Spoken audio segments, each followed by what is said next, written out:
Сейчас я попробую сделать теплообменник из печеного серебра для одного из наших криостатов. Мы работаем со сверхтекучим гелием, и иногда нам очень важно иметь хороший тепловой контакт между гелием и металлом.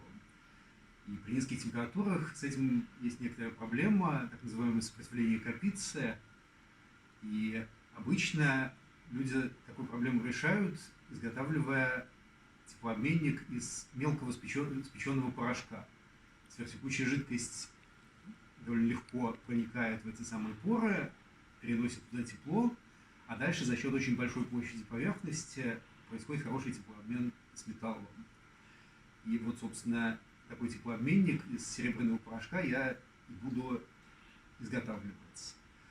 Значит, я приготовил вот уже серебряные пластинки и серебряные проволочки. Пластинки размером 1,5 на 4 сантиметра и проволочки длиной 5 сантиметров, которые я буду использовать в качестве хладопроводов.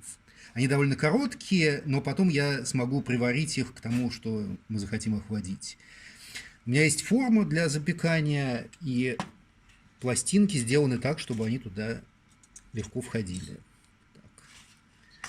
Вот, значит, первое, что я собираюсь сделать, это расплющить проволочки с помощью гидравлического пресса и приварить их к этим самым пластинкам. Так,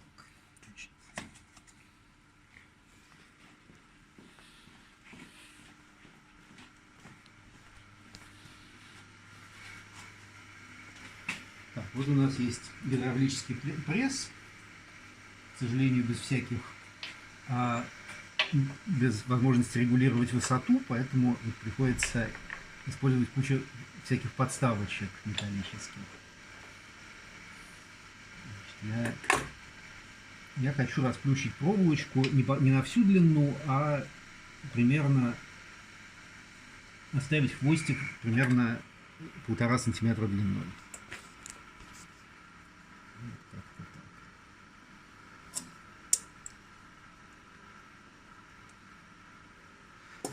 Значит,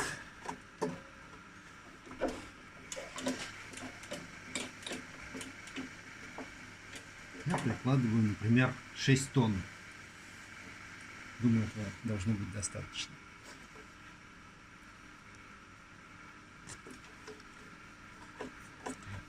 Сзади есть ручка, чтобы сбрасывать давление. Вот такая получилась расплющенная штука. Не очень равномерная. Ну вот посмотрим, может быть, следующие будут лучше.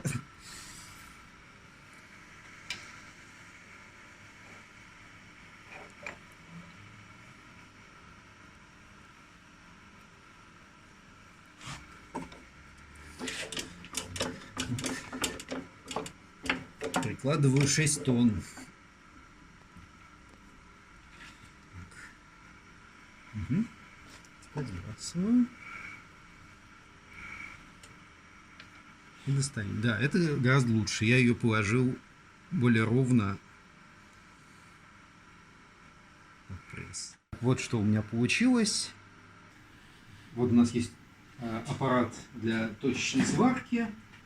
Соответственно, включаем напряжение, включаем воду для охлаждения электродов и включаем воздух, который, собственно, прикладывает под давление с помощью сжатого воздуха. Значит, тут есть 2 электрода, их хорошо почистить, прежде чем что-то делать.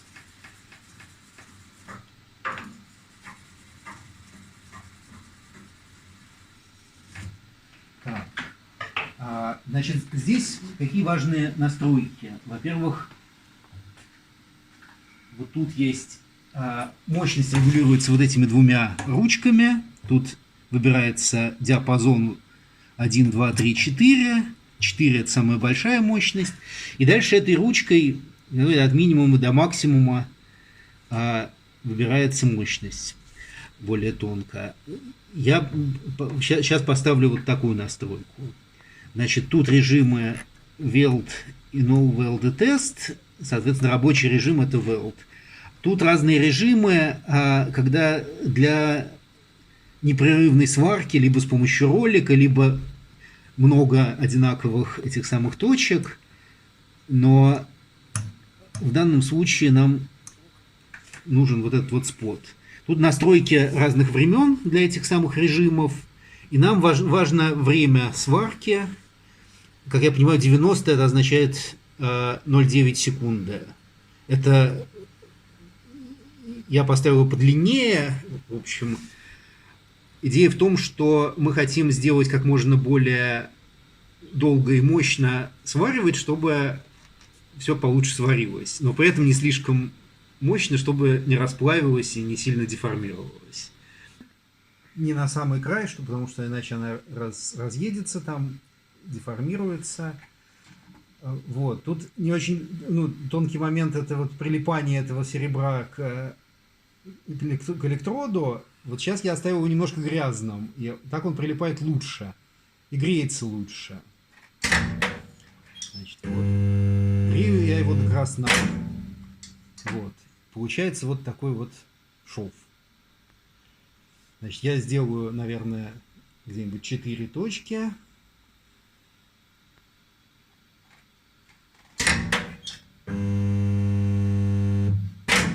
Еще есть тонкий момент, что по мере того, как электрод становится грязнее, он прилипает, конечно, хуже, но греется все сильнее, поэтому может иметь смысл убирать немножко мощность, ну или немножко чистить этот электрод.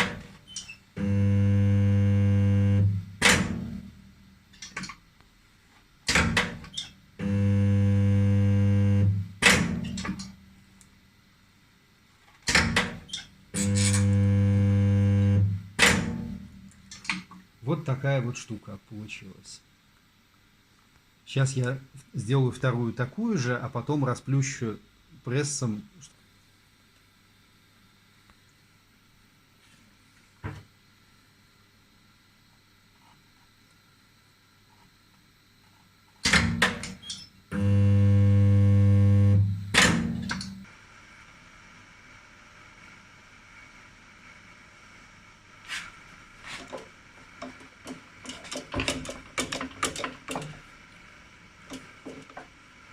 Тонн.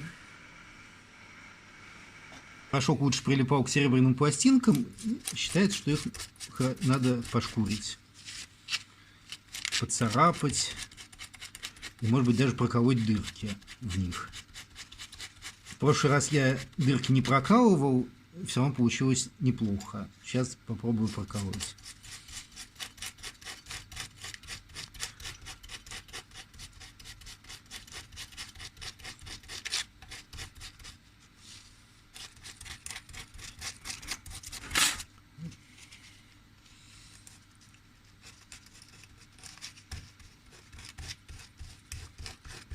Так, вот мы их пошкурили, а теперь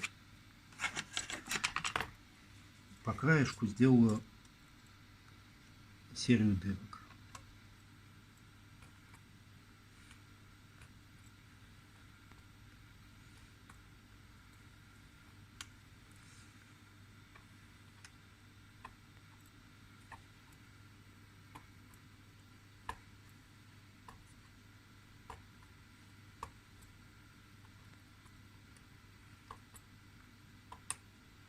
Вот такая вот дырявые две пластинки получились.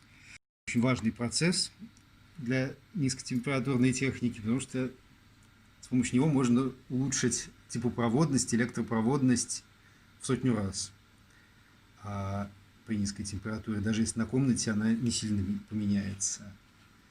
Значит, отжиг мы проводим вот в этой самой печке при 800 градусах достаточно долгое время. Вообще считается, что при отжиге происходит 3 полезных процесса. Во-первых, собственно, отжиг, когда там получается хорошая кристаллическая структура, и это очень сильно помогает для повысить теплопроводность и электропроводность. Кроме того, отжиг производится в небольшом количестве воздуха, и при этом окисляются разные магнитные примеси железа, которые там может быть. А железо, как магнитная примесь очень хорошо, ну, может тоже довольно сильно влиять на подвижность электронов, на теплопроводность, электропроводность. И третий процесс – это при отжиге выходит водород. А если есть водород, то может быть такой вот довольно неприятный источник теплопритока, ортопароконверсия в водороде.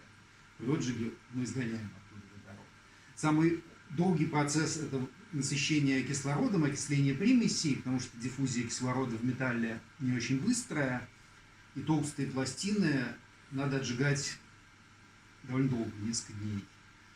А для таких тонких пластин это, наверное, не очень важно. В общем, несколько часов должно быть всего достаточно. И чтобы ничем это не загрязнилось, никаким другим металлом. То есть у нас есть кварцевая труба, хорошо бы положить там либо на какую-нибудь керамическую подставку, либо вот молибденовую подставку.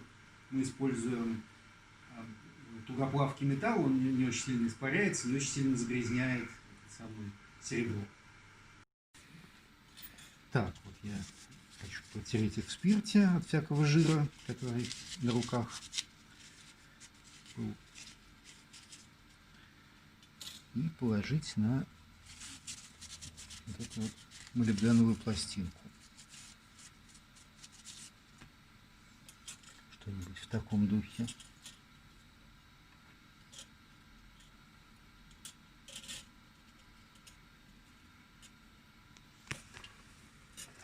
Вот как-то так.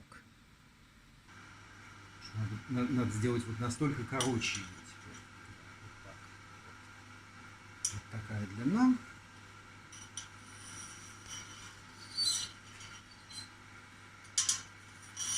Так, поместили.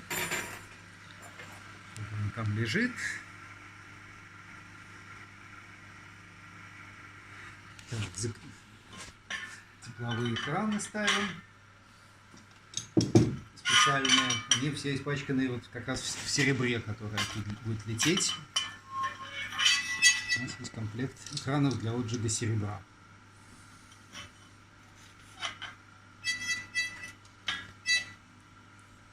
Так.